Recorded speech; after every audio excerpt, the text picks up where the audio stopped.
صلاة الله سلام الله. Bismillahirrahmanirrahim. Bihamdillahi wassalatu wassalamu ala rasulillah wa ala alihi wa sahbihi wa mawalah wa la hawla wa la quwata illa billahi wa ba'd. Sampai ayat keberapa? A'udzubillahi minasyaitonir rajim. Bismillahirrahmanirrahim. Wa idh qultum ya Musa lan nu'mina laka hatta narallaha jahratan fa akhadhatkumus sa'iqatu wa antum tanzurun thumma ba'atsnakum min ba'di mautikum la'allakum tashkurun wa dhallalna 'alaykumul ghamama wa anzalna 'alaykumul manna was-salwa Kulu min tayyibati ma razaqnakum wa ma zalamuna walakin kanu anfusahum yadhlimun.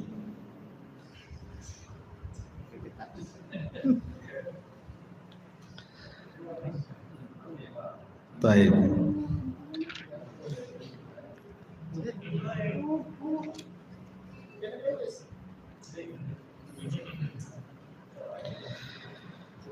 Di sini Allah Subhanahu wa taala berfirman, dan ingatlah ketika kalian berkata, wahai Musa, kami tidak akan beriman kepadamu sampai kami melihat Allah secara terang-terangan. Maka tiba-tiba halilintar menyambar kalian dan kalian menyaksikannya. Kemudian kami hidupkan atau bangkitkan kalian dari kematian kalian agar kalian bersyukur kepada Allah Azza wa Jalla. Baik. Di dalam ayat ini Allah Subhanahu wa taala hendak menceritakan kepada kita tentang orang-orang pilihan Nabi Musa alaihi salatu wassalam. Mungkin kalau di dalam Islam itu al-asyaratu al-mubasyiruna bil jannah, 10 sahabat yang dijanjikan masuk surga. Lah Nabi Musa juga punya orang-orang pilihan sebanyak 12 orang. 12 orang pilihan Musa ini diajak oleh Musa untuk datang ke Bukit Saina mengambil Taurat sebagai undang-undang Bani Israel. Berangkatlah mereka semua, tapi karena perjalanan sangat jauh sekali, orang-orang ini tidak sanggup berjalan seperti halnya Nabi Musa yang Allah berikan kekuatan. Sehingga Musa bergegas duluan dan orang-orang pilihan ini menyusul. Lah ketika Nabi Musa sampai di Bukit Saina, maka Musa alaihi salatu wassalam berpuasa selama 30 hari. Ketika hendak membatalkan puasanya, maka Allah Subhanahu wa taala melarang dan memerintahkan Musa untuk meneruskan 10 hari lagi sehingga genap menjadi 40 malam. Lah ketika itulah Allah Subhanahu wa taala menurunkan Taurat kepada Musa alaihi salatu wassalam. Dan Taurat adalah satu di antara kitab-kitab langit yang Allah Subhanahu wa taala turunkan ke bumi. Di sana ada Suhuf, di sana ada Taurat, ada Zabur, Injil dan Quran. Jadi Taurat ini turun kepada Nabi Musa alaihi salatu wassalam. Dan Taurat dalam istilah orang di luar Islam adalah perjanjian lama. Kalau Injil itu disebut perjanjian baru. Lah ketika Musa sudah mendapatkan papan Taurat itu, barulah kemudian 12 orang pilihan ini baru sampai. Jadi setelah turun Taurat mereka baru sampai, sehingga mereka tidak bisa menyaksikan bagaimana Allah menurunkan Taurat kepada Musa. Dari sini kemudian mereka mulai lancang meminta kepada Musa alaihi salatu wassalam untuk dipertunjukkan Tuhannya. Mereka minta agar mereka bisa melihat Allah. Dari sini kisah dimulai. Allah mengatakan, wa idh qultum ya Musa lan nu'mina laka hatta narallaha jahra. Dan ketika kalian berkata kepada Musa, wahai Musa, kami tidak beriman dengan kenabianmu, kami tidak beriman dengan kenabianmu sampai kami melihat Allah secara terang-terangan. Inilah kelancangan Bani Israel, orang-orang pilihan mereka kepada Musa. Maka mereka kemudian dihukum serta-merta pada waktu itu. Tiba-tiba permintaan itu langsung dibalas dengan azab. Tiba-tiba muncul halilintar dan membunuh mereka semuanya. Makanya Allah mengatakan, fa'akhadatkumus sa'iqatu wa antum tanzur. Tiba-tiba datang halilintar menyambar kalian, dan kalian menyaksikan kematian kalian sendiri. Jadi Allah Subhanahu wa taala turunkan azab kepada orang-orang pilihan Bani Israel karena meminta kepada Musa untuk diperlihatkan Rabbnya dalam rangka pembangkangan. Sengaja mereka membangkang Nabi Musa, makanya turun azab. Bicara tentang ru'yatullah, melihat Allah Subhanahu wa taala, mungkinkah kita melihat Allah di bumi? Kalau seandainya tidak mungkin, kenapa pula Allah tidak bisa dilihat?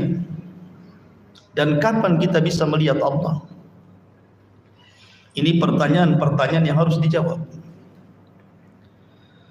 Yang pertama, mungkinkah Allah Subhanahu wa taala terlihat di bumi? Kita katakan mustahil dan tidak mungkin. Bukan Allah Subhanahu wa taala tidak bisa dilihat, tapi pandangan kita yang tidak sanggup melihatnya. Jangankan Allah Subhanahu wa taala yang kita lihat, makhluk Allah Subhanahu wa taala berupa matahari saja. Anda lihat matahari, coba antum pelototi matahari itu 5 menit saja. Apa enggak merah itu? Langsung diinstal tuh maka mata antum. Matahari saja kita tidak sanggup bermenit-menit melihat. Itu baru makhluk Allah. Kalau matahari saja yang merupakan makhluk Allah Subhanahu wa taala tidak bisa Anda lihat, bagaimana Allah Subhanahu wa taala? Matahari itu bukan tidak bisa dilihat, tapi kita tidak sanggup melihatnya. Kita hanya sanggup beberapa menit saja, habis itu silau. Itu terjadi kepada makhluk, maka kepada Allah mimbabil aula, tentu lebih utama dibandingkan kepada makhluknya sendiri. Dan sesuatu yang tidak bisa terlihat bukan berarti bendanya tidak ada. Angin saja, di sini ada kipas berapa ini? Kita bisa merasakan angin kipas ini ke badan kita. Tapi antum bisa melihat bentuk angin yang menerpa badan antum kan tidak bisa. Seperti apa bentuk angin itu? Itu pada makhluk itu. Tapi bukan berarti kemudian kita katakan nggak ada angin. Buktinya ada kan gitu, kita terasa. Jadi bukan sesuatu yang tidak bisa kita lihat itu berarti bendanya tidak ada. Bendanya ada, cuman tidak bisa terlihat. Itu kepada makhluk. Orang kesetrum mati, orang tidak bisa melihat setrum kayak apa gitu. Jadi intinya bahwa tidak sesuatu yang tidak bisa dilihat itu bukan berarti tidak ada bendanya. Ada bendanya tapi tidak sanggup kita melihatnya. Bahkan sekalipun seandainya kita datangkan alat canggih teknologi sekarang yang bisa melihat bakteri-bakteri itu, itu saja terkadang tidak bisa melihat angin dengan alat yang canggih. Padahal itu makhluk Allah Azza wa Jalla. Bagaimana zat yang menciptakannya? Maka tentu tidak bisa dilihat lagi. Dan zat Allah itu ada dan kita bisa rasakan keberadaannya dengan melihat ayat-ayat kauniyah dan ayat-ayat syar'iyah. Ma'asyiral muslimin yang dimuliakan Allah Azza wa Jalla, ditambah-tambah ada riwayat dalam Sahih Muslim, Nabi SAW pernah berkhutbah dan menyebutkan 4 perkara, semua tentang zat Allah. Salah satunya Nabi SAW menyebutnya, Innallaha la yanam wa la yanbaghi an yanam. Allah itu tidak tidur dan tidak layak bagi Allah itu tidur. Sebab kalau Allah Subhanahu wa taala tidur, hancur alam semesta ini. Karena bagaimanapun setiap hari Allah itu punya kesibukan. Yang ini diberikan rizki, yang ini dimiskinkan, yang ini dikayakan, yang ini dilaparkan, yang ini dikenyangkan, begitu seterusnya. Setiap hari itu ada kesibukan. Makanya ketika Musa alaihi salatu wassalam bertanya kepada Allah Subhanahu wa taala, apakah Allah Subhanahu wa taala tidur? Maka Allah Subhanahu wa taala mengatakan kepada Musa, berdirilah wahai Musa. Kemudian peganglah 2 mangkuk di kanan, tangan kanan dan kirimu, isi air mangkuk itu. Akhirnya Musa pun mengambil 2 mangkuk, kemudian dipegang seperti ini. Maka Allah katakan, tahan mangkuk itu. Lama-lama Musa ngantuk. Ya, karena kelamaan berdiri, pegang mangkuk itu, ngantuklah Nabi Musa ini. Akhirnya ngantuk, kena siut sedikit, tumpahlah mangkuk itu, kemudian jatuh, kemudian pecah. Maka Allah Subhanahu wa taala mengatakan, ya Musa, kalau diriku ngantuk, maka kondisinya seperti dirimu. Alam ini akan hancur. Kemudian di ujung hadis Nabi SAW mengatakan, ketika bicara tentang tabir Allah, kata Rasul, wa hijabuhun nur. Dalam riwayat hijabuhun nar, dan tabirnya cahaya. Dalam riwayat tabirnya api. Lau kasyafat, kalau seandainya tabir Allah tersingkap, la akhraqat ma bainas samawati wal ardh, maka akan terbakar, akan hancur antara langit dan bumi. Jadi di sini ada hikmah. Kalau ada orang yang bertanya, kenapa Allah Subhanahu wa taala tidak bisa kita lihat? Ini rahmat dari Allah. Jadi kenapa Allah tidak bisa dilihat? Ini bentuk rahmat, sebenarnya kasih sayang Allah. Sebab kalau seandainya tabir Allah tersingkap, kita ini akan terbakar. Kita ini akan hancur, akan binasa gitu ya. Sehingga dengan ditabirnya Allah dari kita dan tabirnya Allah cahaya ataupun api, menunjukkan bahwa tidak terlihatnya Allah dengan kita itu dalam bentuk rahmat kasih sayang Allah kepada kita. Ketika Nabi Musa alaihi salatu wassalam datang menghadap Allah Subhanahu wa taala dan mengatakan, anzur ilaika ya Rabb, aku ingin melihat wajah. Allah Subhanahu wa taala tidak menolak permintaan Musa, tapi Allah mengatakan, lan tarani, kau tidak bisa melihat.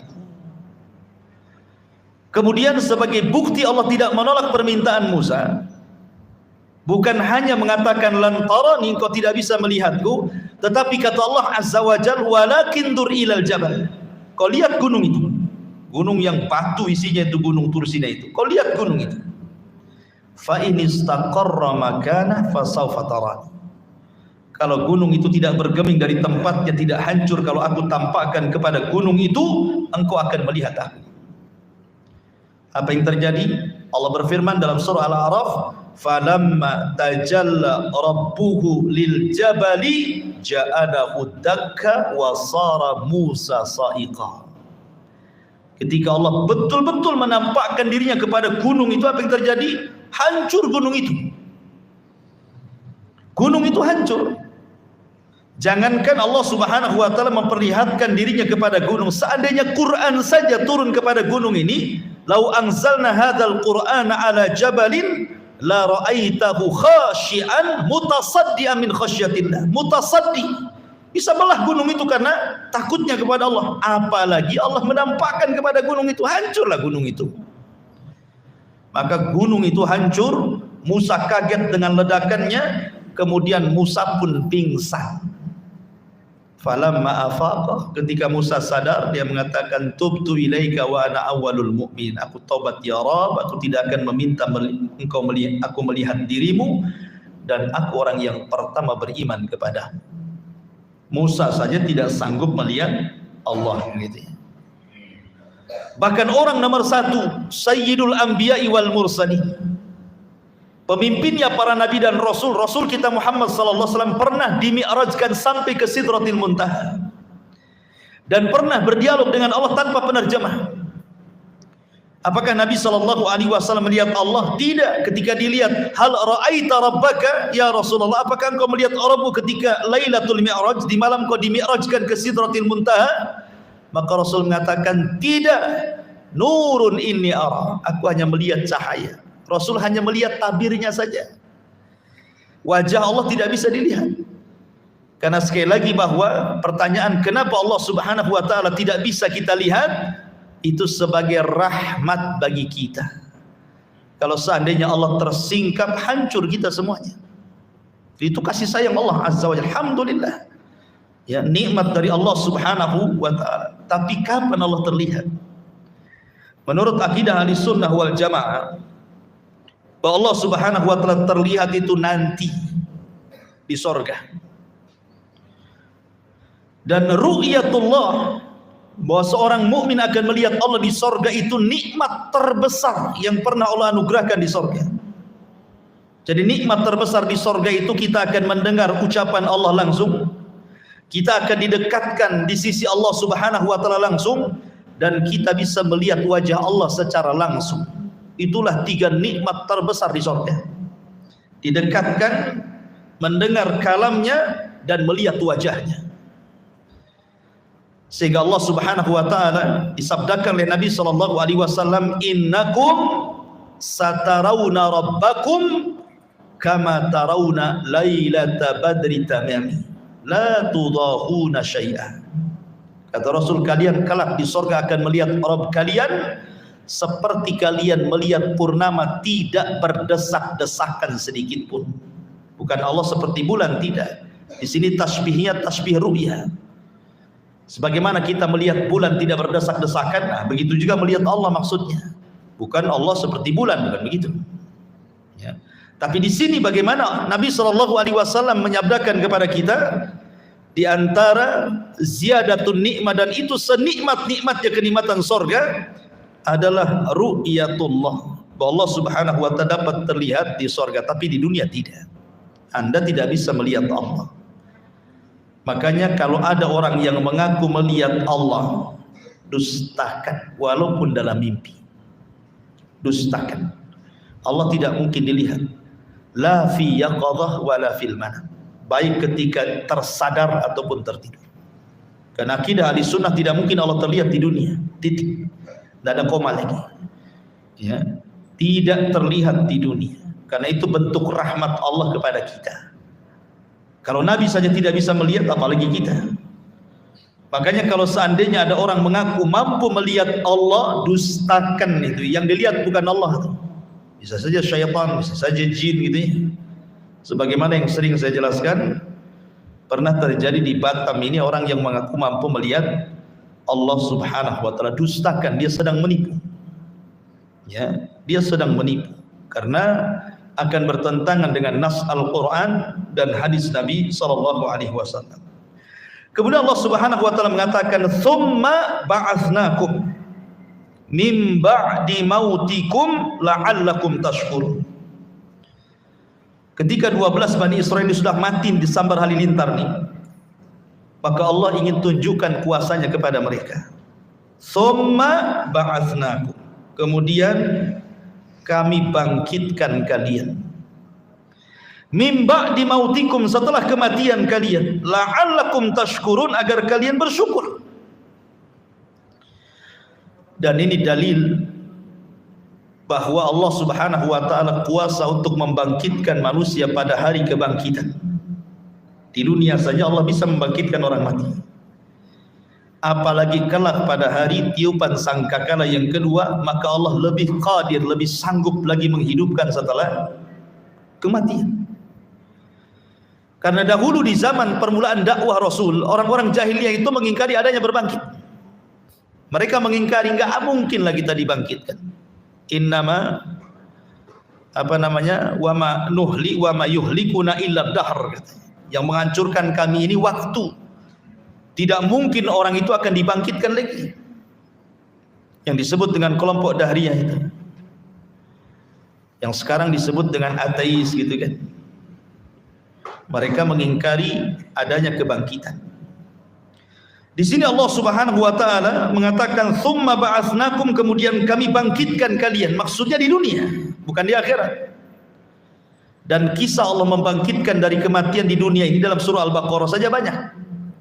Salah satunya di sini kan, Allah menghidupkan 12 orang pilihan Bani Israel ketika meminta untuk diperlihatkan Allah disambar petir kemudian mati dan dihidupkan kembali. Ini kisah yang pertama.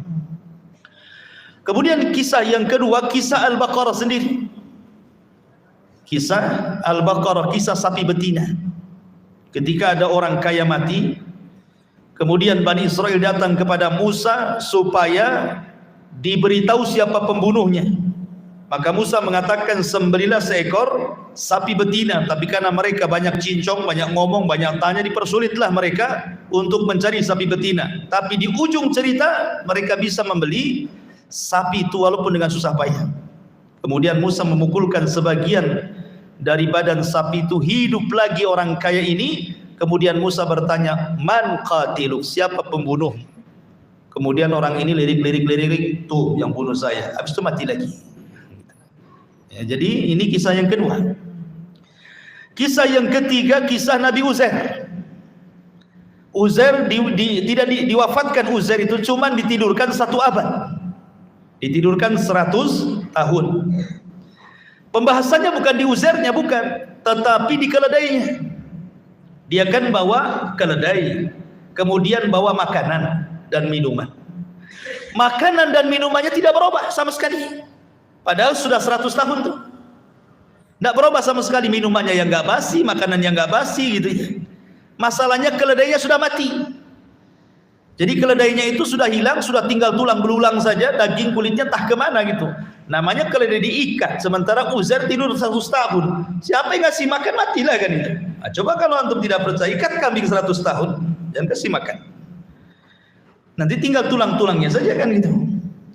Ketika Uzair melihat keledainya tinggal tulang belulang, tiba-tiba Allah Subhanahu wa taala menghidupkan keledai itu di hadapan Uzair. Tiba-tiba tulangnya terangkai, jadilah tulang keledai. Kemudian datang dagingnya entah dari mana, datang kulitnya, jadilah keledai Uzair, dimasukkan ruh, tiba-tiba berteriak seolah kiamat bangkit. Kenapa? Wa'lam annallaha ala kulli syai'in qadir. Supaya Uzair tahu Allah itu segala sesuatu maha mampu. Kenapa? Karena Uzair ketika melihat kota roboh itu, Uzair seolah-olah ragu-ragu. Kaifa yuhyi hadhillahu ba'da mautiha? Bagaimana mungkin Allah menghidupkan kota setelah hancur ini? Ya kan? Maka Allah Subhanahu wa taala berikan permisalan, keledai saja yang sudah mati bisa dihidupkan, apalagi kota gitu maksudnya. Maka ini kisah yang ketiga. Kemudian kisah yang keempat, kisah ketika Bani Israel terkena taun. Di mana Allah Subhanahu wa taala berfirman, alam tara ilal ladzina kharaju min diyarihim wa hum ulufun hadarul maut wa qila lahum mutu tsumma ahyahum. Tidakkah kau lihat Bani Israel itu yang mereka lari dari negerinya karena menghindar kematian? Karena negeri itu turun wabah taun, 70.000 Bani Israel mati di negeri itu, terkena wabah taun. Akhirnya kemudian mereka pun lari, tidak mau terkena taun, yang selamatnya tidak mau tinggal di situ, lari ribuan orang. Makanya Allah mengatakan uluf, bukan alaf, uluf, ribuan jumlahnya, banyak sekali, menghindari penyakit taun. Maka mereka pun ke lembah. Rupanya sampai di lembah, malaikat maut sudah nunggu. Kemudian malaikat maut mencabut nyawa mereka semua. Tidak mati karena taun, mati pula oleh malaikat maut. Mereka kan maunya menghindar dari kematian taun. Keluarlah dia. Ke daerah yang mereka inginkan di lembah, rupanya malaikat maut sudah banyak berdiri di situ. Dari sini ada kaidah para ulama, al-hadaru la yamna'ul qadara. Menghindar dari kematian itu tidak mencegah takdir kematian. Anda tidak mati karena corona, bisa aja mati ditabrak sepeda ontel kan itu. Ya kan? Namanya takdir itu siapa yang tahu? Lah ketika orang ini sudah mati semuanya yang ingin menyelamatkan dari tahun ini, datang seorang nabi namanya Hazkiyah, dari nabi-nabi Bani Israel, Nabi Hazkiyah. Maka Nabi Hazkiyah berdoa kepada Allah Subhanahu wa taala untuk dihidupkan orang-orang ini. Akhirnya Allah Subhanahu wa taala mengabulkan doa Hazkiyah, dihidupkan semuanya. Dan mereka pun beriman kepada nabinya belakangan. Ya kan? Nah, ini kisah yang keempat, Allah menghidupkan setelah kematian. Kisah yang kelima masih dalam Al-Baqarah. Kisah Nabi Ibrahim alaihi salatu wassalam. Ketika dia bertanya kepada Allah, kaifa tuhyil mauta, bagaimana engkau menghidupkan dari kematian ya Rabb? Maka Allah mengatakan, ya Ibrahim, ambil 5 unggas jenis burung-burungan, entah ayam, entah apa yang bisa terbang lah, burung apa gitu kan, 5 unggas, kau potong-potong, kau potong kecil-kecil, dari paha, dari sayap, dari kaki, dari semua kau potong-potong semuanya. Potong-potongannya itu kau letakkan di semua gunung-gunung sana. Kau pegang kepalanya satu-satu. Jadi Ibrahim hanya megang kepalanya saja. Badannya sudah dipotong-potong, sudah disebar di mana-mana bukit, di mana-mana gunung tuh. Maka Allah mengatakan, "Summad'uhunna ya'tinaka sa'ya." Kau panggil tuh badan-badannya tuh. Maka Ibrahim memanggil badan-badannya itu. Tiba-tiba melesat badannya dari semua bukit dan gunung, dan tidak ada yang salah dengan kepalanya. Yang ayam ya tidak gabung dengan merpati, ya ayam dengan ayam juga gitu ya. Jadi persis nyambung dengan binatang yang dipotongnya. Lah dari 5 kasus ini, termasuk di sini, summa ba'atsnakum min ba'di mautikum la'allakum tashkurun, bahwa kalau Allah sanggup menghidupkan dari kematian di dunia, maka Allah sanggup akan menghidupkan manusia di akhir. Maka jangan pernah mengingkari hari kebangkitan. Allah sanggup menghidupkan di dunia. Bagaimana pula Allah Subhanahu wa taala tidak sanggup menghidupkan di akhirat? Ya. Karena Allah Subhanahu wa taala itu ala kulli syai'in qadir. Atas segala sesuatu maha mampu. Kemudian Allah Subhanahu wa taala mengatakan, wa dhallalna 'alaikumul ghamama wa anzalna 'alaikumul manna wassalwa. Dan kami naungi kalian dengan awan, dan kami turunkan kepada kalian al-manna dan salwa, makanan man dan juga salwa. Kulu min thayyibati ma razaqnakum, makanlah apa yang kami rizkikan kepada kalian. Wa ma zalamuna, dan mereka tidak mendolimi kami, walakin kanu anfusahum yadlimun, mereka lah yang mendolimi diri-diri mereka sendiri. Jadi begini kisahnya, ini kisah lain. Jadi Bani Israel ketika mereka sudah sampai di perbatasan kota Ariha. Ariha itu kota tertua di dunia. Setelah Ariha itu Baitul Maqdis. Jadi pasukan Nabi Musa itu tidak bisa masuk ke Baitul Maqdis kecuali harus melewati satu kota yang disebut dengan Ariha namanya. Kota tertua di dunia. Sementara orang-orang di Ariha itu sudah dikuasai orang-orang Arab dari keturunan kaum Ad. Sudah ada orang-orang Amalikoh di situ. Jadi keturunan kaum Ad sudah menguasai Ariha. Sementara Nabi Musa tidak bisa ke Baitul Maqdis kecuali harus menyerang Ariha. Kalau tidak diserang Ariha, maka mereka tidak akan berhasil masuk Baitul Maqdis. Maka Nabi Musa alaihi salatu wassalam kemudian mengutus orang-orang pilihan yang 12 tadi itu, yang minta diperlihatkan Allah, kemudian disambar petir itu, kemudian mati dihidupkan lagi. Maka Musa mengutus 12 orang ini. Kemudian disuruh mengintai seperti apa kekuatan orang-orang Amalikoh itu. Orang-orang Arab, orang-orang keturunan kaum Ad yang menguasai Ariha itu. Kaget bukan kepalang, rupanya orangnya besar-besar. Raksasa-raksasa, orang yang badannya gede-gede gitu. Sementara Bani Israel kecil-kecil. Ya. Jadi akhirnya kemudian 12 orang ini melaporkan kepada Musa, kayaknya kita tidak bisa menang. Mereka kaum yang banyak, besar-besar, raksasa badannya, kita ini kecil-kecil mau lawan mereka katanya. Gimana kita akan menang? Kata Musa, kalian jangan menyebarkan berita ini kepada pasukan Bani Israel, nanti mereka ketakutan. Simpan rahasia ini. Rupanya dari 10 orang itu, dari 12 orang ini, 10 orang malah bercerita ke sana kemari.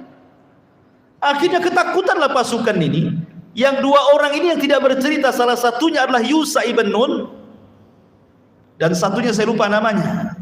Tidak bercerita, ini yang memegang amanah Nabi Musa alaihi salatu wassalam. Makanya nanti Yusha ibn Nun akan menjadi penerus kenabian Nabi Musa.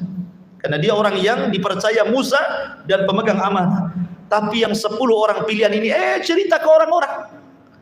Kita akan menghadapi kaum yang kuat, yang raksasa, yang ini. Takutlah akhirnya pasukan Bani Israel ini. Ketika Musa alaihi salatu wassalam betul-betul ingin menggerakkan pasukan Bani Israel, berkumpulah mereka di hadapan Musa. Dan mengatakan, ya Musa, kami sudah tahu kekuatan mereka. Kami tidak akan menang. Kalau engkau ingin perang, wahai Musa, idhab anta wa rabbuka faqatila innaha huna qaidun. Kau berangkat sendiri, ajak Tuhanmu perang berdua, kami duduk di sini, kami akan nonton siapa yang kalah, siapa yang menang, katanya. Kami tidak sanggup. Kalau mau perang, perang sendiri, katanya.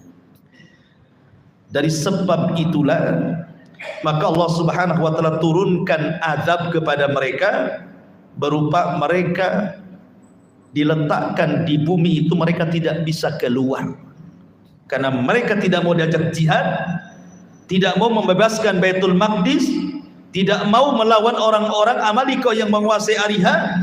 Akhirnya Allah Subhanahu wa taala azab mereka dengan cara apa? Arba'ina sanatan yatihuna fil ardi. 40 tahun mereka linglung di situ, tidak bisa keluar. Sementara mereka tinggal di padang pasir. Tidak ada bukit, tidak ada gunung, tidak ada pohon, tidak ada lembah, tidak ada air, tidak ada apa-apa. Padang pasir, kering kelontang, lautan padang pasir. Apa yang mau dimakan? Apa yang mau diminum? Tidak ada naungan di atas kepala. Sementara mereka tidak bisa keluar. Makanya kalau antum pernah hidup di Timur Tengah itu, kemudian lihat padang pasir seolah-olah lautan tidak bertepi, bingung orang kalau udah nyasar di padang pasir itu mau kemana ya. Jadi mereka linglung, nggak bisa kemana-mana karena padang pasir semuanya. Makanya disebut arduti dalam bahasa kita, negeri linglung. Mereka nggak bisa keluar dari situ. Lah ketika mereka tidak bisa keluar dari situ dan itu akibat mereka tidak mau diajak jihad, mulailah mereka meminta kepada Musa alaihi salatu wassalam makanan. Musa, kita di padang pasir, apalah yang kita akan makan? Mintalah kepada Rabbmu makanan untuk kami. Maka Musa alaihi salatu wassalam memintakan kepada Allah, turunlah manna dan salwa. Itulah makanan mereka di padang pasir itu. Ada yang mengatakan manna itu umum. Bahasa Arabnya manna itu diambil dari manna yamunnu. Artinya karunia, artinya apapun yang dihajatkan oleh Bani Israel disediakan. Oh enak kan? Antum minta roti tidak ada, martabak ada, roti canai ada, apapun yang kita mau ada. Itu namanya manna yamunnu gitu. Kalau diartikan secara bahasa. Tapi ada juga yang mengatakan manna di sini artinya semacam burung. Jadi burung itu ya semacam unggas lah, ayam, mentok, pokoknya unggas-unggasan burung-burung terbang. Tinggal tunjuk saja jatuh, tinggal makan. Ya. Kemudian salwa itu berupa buah-buahan yang ada minumannya. Kalau diminum rasanya seperti madu. Itulah manna dan salwa. Jadi luar biasa Allah berikan anugerah kepada mereka makanan langsung turun dari langit. Manna dan salwa. Tapi mereka ingin minuman. Maka Musa alaihi salatu wassalam memukulkan tongkatnya di batu, keluarlah 12 mata air. Itulah minuman mereka di negeri itu. Kemudian mereka mengatakan, Musa, panas, nggak ada payung, nggak ada pohon, panas. Maka mereka mengatakan, ya Musa, lindungilah kepala-kepala kami dari matahari. Dari sini Allah katakan, wa dhallalna 'alaikumul ghamam. Kami berikan kepada kalian naungan awan. Oh, enak kurang apa ke? Mereka sudah tidak lagi terkena sinar matahari, sudah ada awan yang menaungi kepala mereka.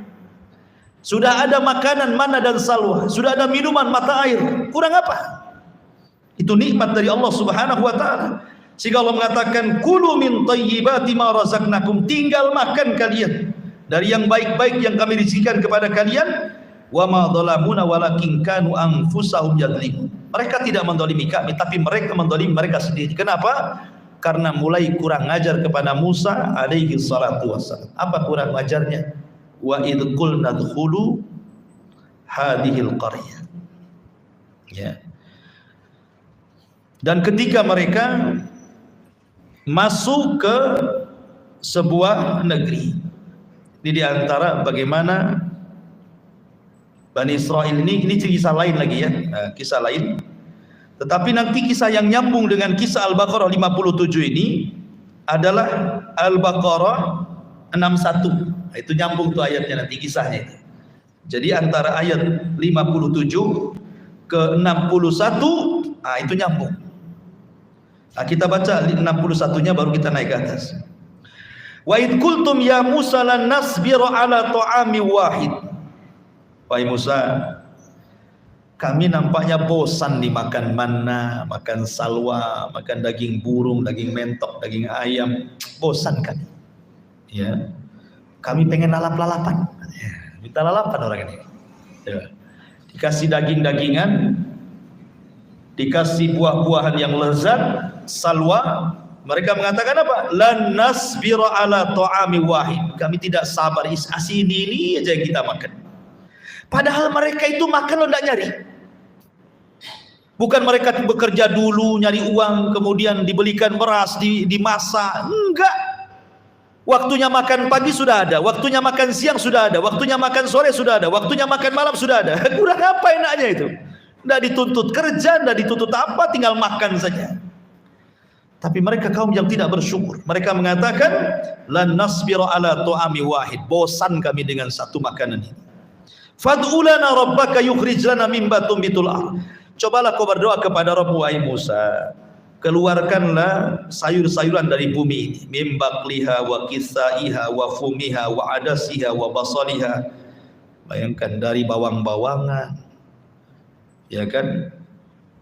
Pokoknya mereka minta lalapan yang sifatnya dari sayur-mayuran, ya.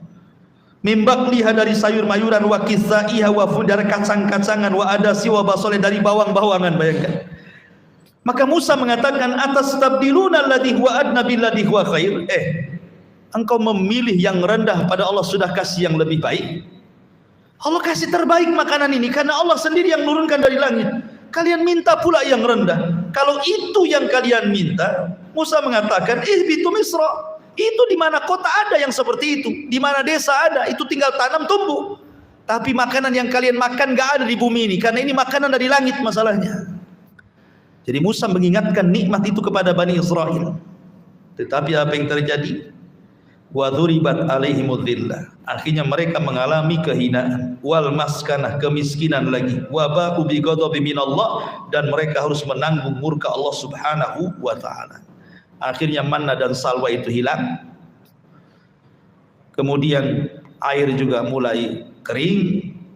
Akhirnya mereka makan ala kadarnya. Tadinya sudah kaya jadi miskin lagi. Nah, inilah rasakan, ini yang kalian mau kan? Nah, itu seolah-olah Allah mengatakan seperti itu. Ini yang kalian mau.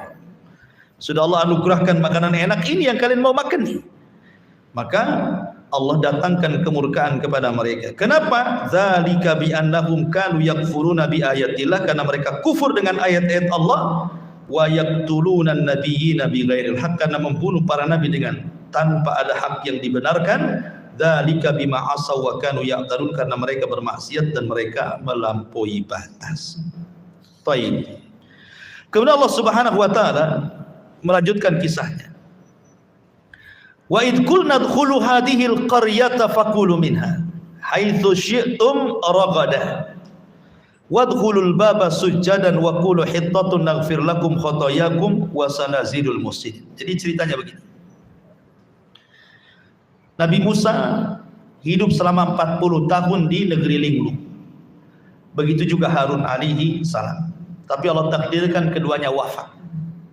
Keduanya wafat di negeri ini. Belum berhasil merebut Baitul Maqdis, Musa dan Harun sudah wafat di negeri linglung selama 40 tahun itu.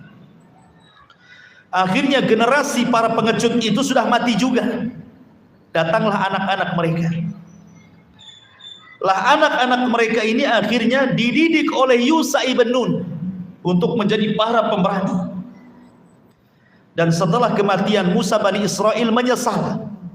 Itulah terkadang ketika Nabi Musa di masa hidup mereka suka mengejek Musa, menghina Musa, bahkan sampai menyakiti Musa, sampai Rasul mengatakan rahimallah akhu Musa laqad udhiya katsiran fasabar. Semoga Allah merahmati saudara kita Musa, dia banyak diuji Bani Israel tapi dia sabar. Sabar Nabi Musa itu, bayangkan difitnah oleh Bani Israel dengan berbagai macam fitnah. Sampai kepada masalah pribadi privasinya itu difitnah oleh Bani Israel. Ketika Musa tidak mau mandi bareng, kan kebiasaan Bani Israel kan suka mandi bareng kayak kita di desa-desa kan. Zaman baheula kan gitu ya. Belum di rumah itu belum ada kamar mandi, belum ada toilet jongkok, apalagi duduk gitu ya. Orang berak masih di tambak, masih di ini, kalau di orang-orang yang dekat laut, kalau di sungai ya di sungai gitu ya. Jam 3 pagi itu udah sibuk tuh orang nongkrong-nongkrong di pinggir sungai itu kan. Tah ngapain dia jam 3 tuh. Tapi yang jelas bahwa orang dulu itu kan biasa itu mandi di sungai rame-rame. Mana punya malu? Gak ada malu. Kalau sekarang antum sudah ngaji, malu lah. Kalau antum tak malu, tak ada malu lah. Kalau orang dulu kan biasa saja mandi. Antum mau pakai daleman saja, perempuan juga sama seperti itu gitu kan. Ya, makanya orang dulu itu banyak orang ngintip-ngintip di pohon-pohon pisang, di pohon-pohon mangga. Artinya apa? Karena kebiasaan orang dulu seperti itu. Artinya apalagi di zaman Nabi Musa kan yang tahu ratusan tahun yang silam ya kan. Di zaman kita kecil-kecil antum yang orang desa aja ngalami itu mandi di sungai. Apalagi di zaman Nabi Musa. Mereka mandi bareng di sungai. Tapi Musa itu punya sifat malu yang luar biasa. Tidak mau mandi rame-rame, dia mau sendiri aja. Disitulah difitnah. Jangan-jangan Nabi Musa badannya kayak banci, gitu. Tidak ada tenaganya, nggak ada ototnya. Gitu. Paling dia punya penyakit tuh di badannya, makanya nggak nyampur sama kita mandinya. Kedengaran sama Nabi Musa. Musa sabar saja. Tapi Allah Subhanahu wa taala tentu tidak akan membiarkan nabinya dihinakan oleh kaumnya kan. Man adzali waliyan faqad adzantu bil harbi. Jangan lagi seorang nabi wali saja disakiti, Allah ngajak perang. Apalagi nabi. Maka ketika Nabi Musa mandi sendiri, diletakkan celana bajunya di atas batunya, Allah sengaja batu itu dibuat jalan. Batunya lari. Musa ngejar-ngejar batu karena pakaian di atas batu masalahnya. Ini kalau nggak dikejar pakaian saya di batu itu, bayangkan Allah buat batu itu berjalan. Dikejarnya batu itu karena mau ngambil pakaian, rupanya batu itu lari ke tengah-tengah Bani Israel yang sedang mandi. Otomatis Musa sedang mengejar batu kan gitu, telanjang gitu kan. Nampaklah sama di Bani Israel itu kan badan dia kan. Wow, ternyata badannya sangat indah, sangat steril, mulus, tidak ada penyakit. Rupanya yang kami tuduhkan kepada dia nggak benar katanya. Sampai masalah privasi mereka nuduh Nabi Musa itu. Ya. Bahkan ketika Nabi Harun meninggal, yang difitnah membunuh Harun itu adalah Musa. Padahal Nabi Musa ya, Nabi Harun yang meninggal wajar. Tapi karena Harun lebih dicintai Bani Israel, ketika mereka tidak melihat kematian Harun, hanya dilihat Nabi Musa, mereka nuduh bahwa Musa membunuh Harun. Sampai ketika kematian Harun dituduh Musa yang membunuh Harun abangnya.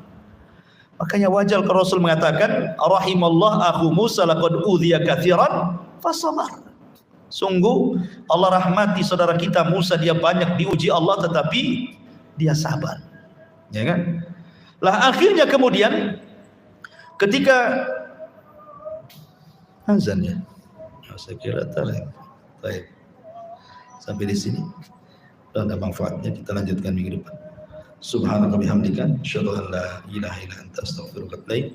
Allahu ta'ala. Assalamualaikum warahmatullahi wabarakatuh. Salatullah salam